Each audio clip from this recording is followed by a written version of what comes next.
In today's lesson, I would like to introduce you to a very easy to use dialog box. The only thing you need to do is to call it through VBA. Why this dialog box is useful?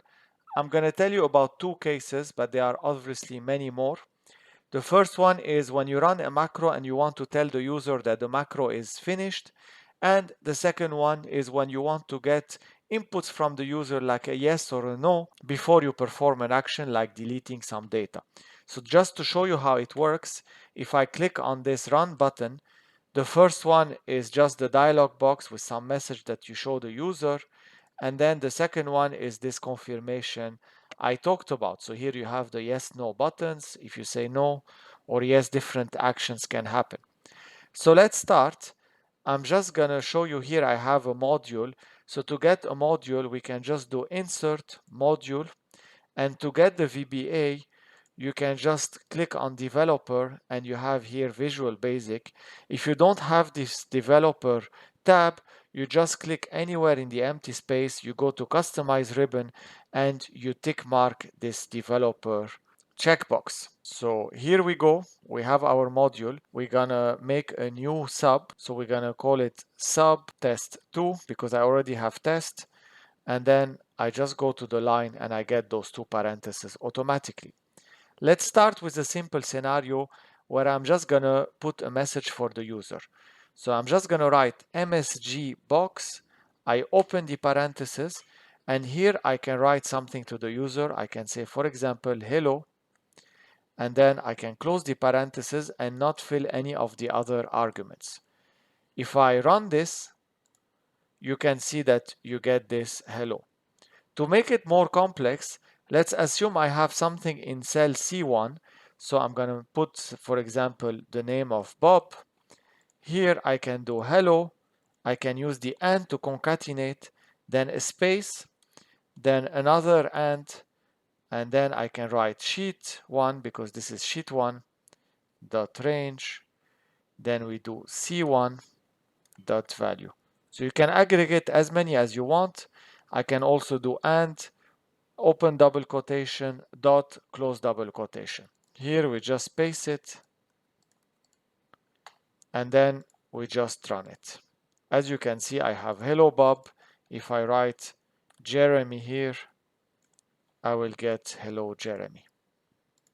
So this is one way to call this dialog box. Let's just put it with an apostrophe so we comment it. And let me show you another way to call it. So you can do message box and then you can start here. You have all these properties. Prompt is what you want to tell the user. Buttons as VBA message box style is that if you want to customize your buttons, etc. I'm going to show you an example with this. Then title is the title of the box. So we're going to use it right now. And the last two I don't use very often. And then if you notice here, I have VB message box result. Why do I have this? If I want to take some input from the user, I can store it in this variable result and then get it. And I'm going to show you an example with this. But first of all, let's try the prompt.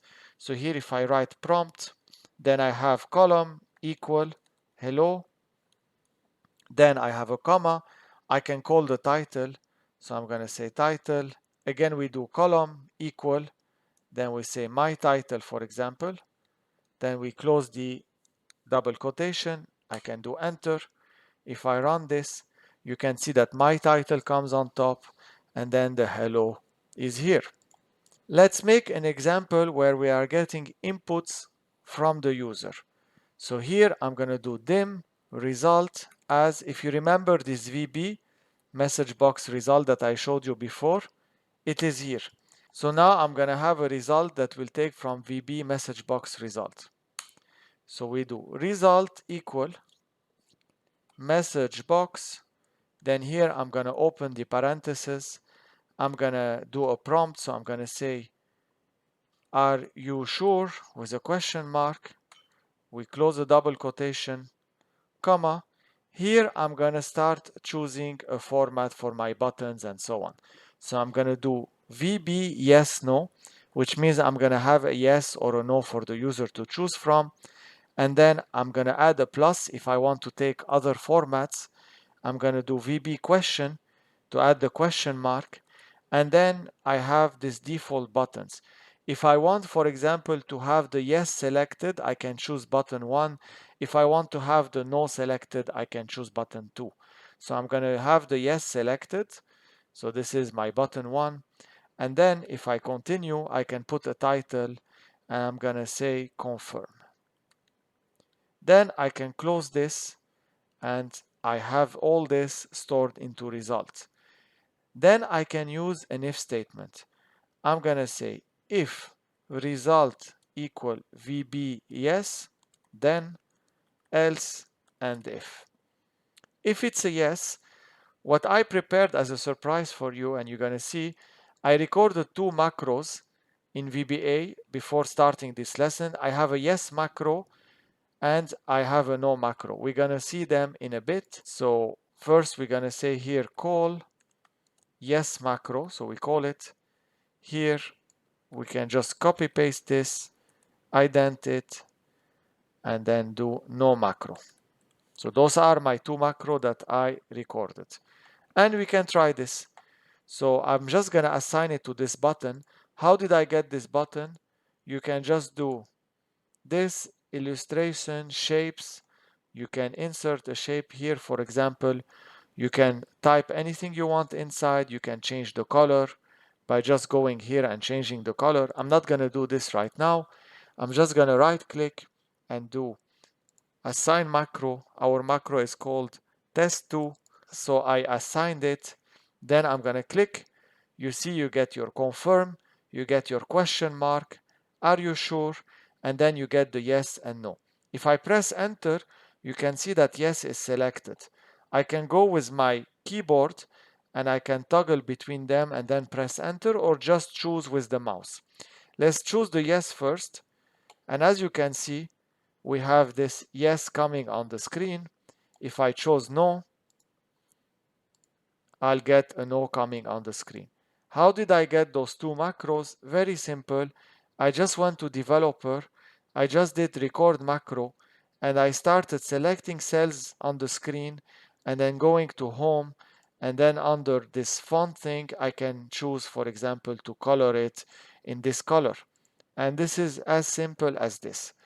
So this is just to show you the power of this dialog box, where you can use it in many situations to interact with the user, and it's very flexible. You don't need to go to here insert forms and then starting to do user forms, etc. This is a quick way to do it. So let me know how you are using the message box in the comments. I'm curious to see all the scenarios where it applies, and maybe do more videos on this in the future, or maybe show you how to create some user forms so you can learn also this in VBA.